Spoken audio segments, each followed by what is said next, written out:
Mr. Hern is recognized for questions. Thank you, Mr. Chairman, for holding this hearing today, and thank you to all the witnesses for joining us here. Tax advantage accounts are a tremendous benefit to hardworking Americans. Tax advantage accounts help Americans save for retirement, future health issues, and children's education.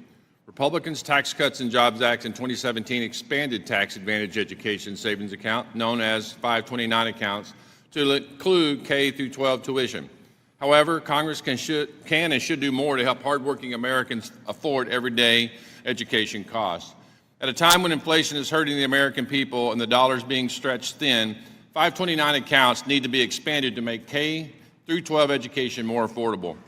That is why today I'm introducing the Student Empowerment Act, which allows all students, including public, private, and religious schools students, to use 529 accounts to cover eligible education expenses, such as tutoring, standardized testing fees, and educational expenses, therapies for students with disabilities, among other educational expenses. The Student Empowerment Act reincorporates homeschool students as equally to use a 529 savings account for educational expenses, ensuring all families can use these tax advantage accounts to pay for their children's elementary and secondary education. In a study from Brookings, average fall 2021 math test scores in grades 3 through 8 were an average 0.24 standard deviations lower relative to the same grade peers in fall 2019, while reading test scores were an average 0.14 standard deviations lower. The drop in test scores should be concerning to all Americans. To compare, math scores dropped a 0.17 standard deviations in 1 year from New Orleans evacuees after Hurricane Katrina. In a recent study from Tutor.com, demand for tutoring has skyrocketed 105% post-COVID as families cope with their children's learning loss. This new data suggests that parents are shelling out more of their hard-earned money to get children back on track. Congress should help these families by easing the financial burden of their children's learning loss.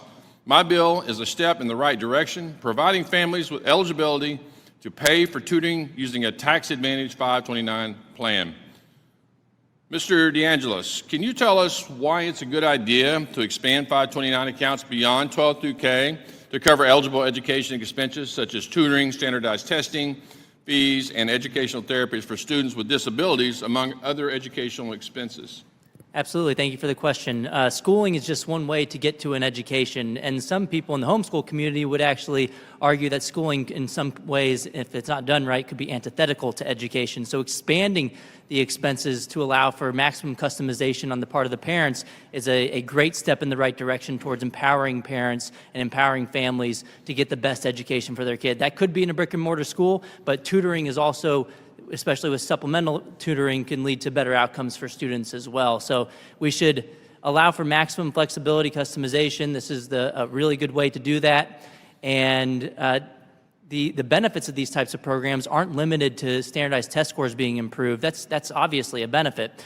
But another benefit could be non-academic, including reductions in crime later on in life, more of less likely to engage in activities that lead to teenage pregnancies as kids, as the previous congressman brought up as well. There's a study from New York City Harlem Children's Zone that found that winning a lottery to attend a charter school in New York City reduced the likelihood of teenage pregnancies by 59%.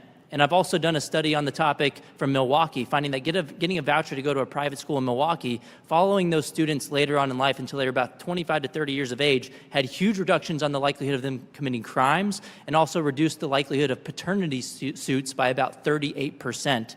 So these are all reasons why we should expand education freedom, not limit it. And you guys are in a great position to do that, and thank you for introducing the bill.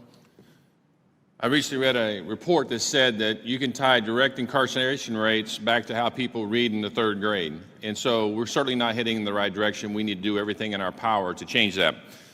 Ms. Sedlar, in your testimony, you say there's no excuse not to empower every family with the options necessary to make the choices that will change their children's lives, especially as the countries continue to strive to recover from the generational learning loss after COVID-19 pandemic. Do you believe 529 expansion beyond K through 12 tuition to be a worthy option? Of course I do. I think that parents can definitely band together and utilize that functionality to improve their children's education, add on to that children's education.